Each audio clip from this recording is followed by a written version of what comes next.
Snacks recipe. কেমন হয়েছে এই মাংস? শিলে বাটনা বেটে কি রান্না করলাম আজ। এরপরে দিয়ে দেবো কেটে রাখা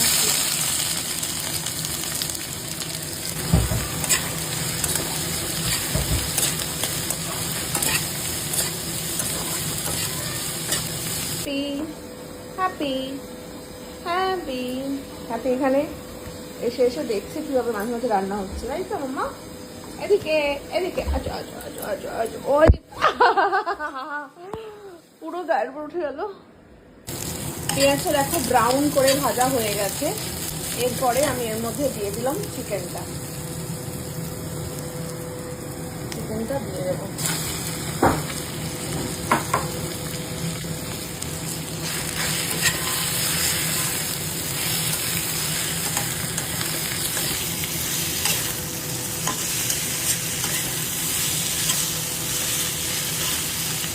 এবার আমি এটাকে ঢাকা দিয়ে দিই। কিছুটা কষা হয়ে এসেছে, এরপরে আলুটা আমি দিয়ে দিলাম।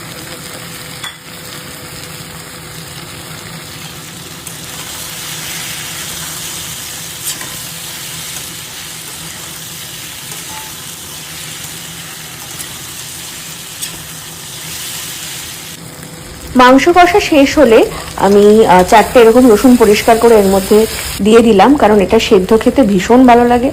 এরপরে আমি জল দিয়ে দিলাম, পরিমাণ মতন জল দিয়ে দেব, দিয়ে ভালো করে একটু নাড়াচাড়া করে দেখো কিরকম একদম পাতলা ঝোল হবে। কিন্তু এবারে আমি ঢেকে দিলাম সেদ্ধ। এটা তো বসিয়ে দিয়েছি আমি। আর হালকা মাংসের ঝোলে আমি কখনো আদা রসুন পেস্ট দিই না। আমি আদাটাকে একটু পরে আমি খেতে মানে রসুনটাকে একটু থেতো করে দিয়ে দেবো। এই যে রসুনটা ছাড়িয়ে নিয়েছি, একটা গোটা রসুন জাস্ট দুটো করে এরকম আমি জাস্ট করলে যে খেতে যাবে রসুনটা, এই থেতা রসুনটা আমি দিয়ে দেবো। শিলে বাটনা বাটতে আমার মতন কে কে পছন্দ করো কমেন্ট করে জানিও, কারণ শিল না হলে কিন্তু আমার মনে হয় প্রপার বাটনাগুলো বাটা যায় না। এবারে দেখো থেতো করে রাখা রসুনটা আমি দিয়ে দিলাম।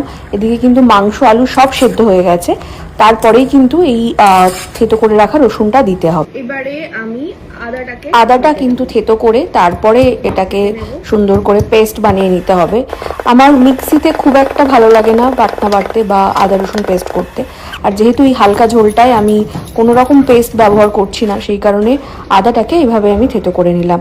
দেখো এই আদাটা এতটুকু পরিমাণে দিতে হবে, নামানোর একটু আগে আদাটাকে সুন্দর করে এভাবে দিয়ে দিতে হবে।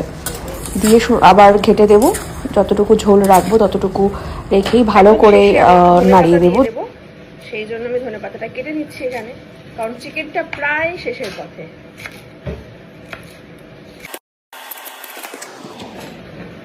রেডি হয়ে গেছে আমার আজকের পাতলা মাংসের ঝোল। কেমন হয়েছে এই মাংসটা? এবারে হচ্ছে মাংসটার ফিনিশিং টাচ, কেটে রাখা ধনেপাতাটা দিয়ে ছড়িয়ে দিলাম, কিন্তু গ্যাসটা তার আগে কিন্তু বন্ধ করতে হবে।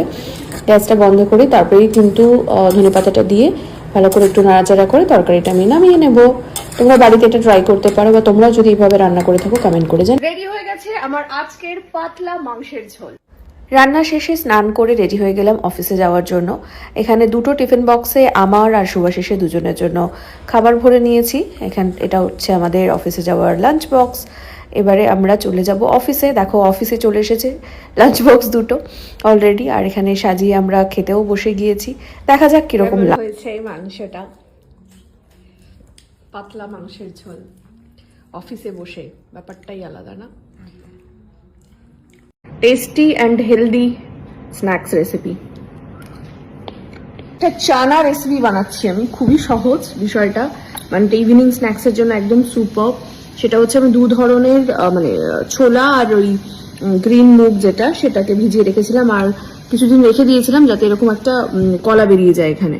তো দেখতেই পাচ্ছ অঙ্কুরিত হয়ে গেছে সমস্তটা। এটা কিন্তু খেতে দারুণ লাগে এবং মানে যেমন টেস্টি তেমন হেলদিও। তো এবারে কি করব, এটাতে দেখো আমি কেটে রেখেছি এখানে অল্প একটু পেঁয়াজ, ঠিক আছে। এবারে আছে অল্প একটু কাঁচা লঙ্কা, অল্প একটু ধনেপাতা এর সাথে দিয়ে দিলাম। দিয়ে এবারে দিয়ে দেবো একটু পিঙ্ক সল্ট, কারণ সাদা নুন কিন্তু কাঁচা খাওয়াটা একদম ঠিক নয়।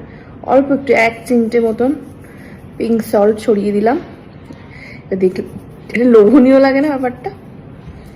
ছড়িয়ে দিলাম, দিয়ে এবারে দেখো একটা লেবু নিয়ে নিয়েছি, লেবুটা জাস্ট লেবুর রসটা এর মধ্যে দিয়ে দিলাম। এটাকে জাস্ট কম করে একটু মাখিয়ে নিতে হবে। এটা মাখিয়ে নিলেই তোমার রেডি হয়ে গেল সন্ধ্যাকালীন tasty and healthy snacks recipe.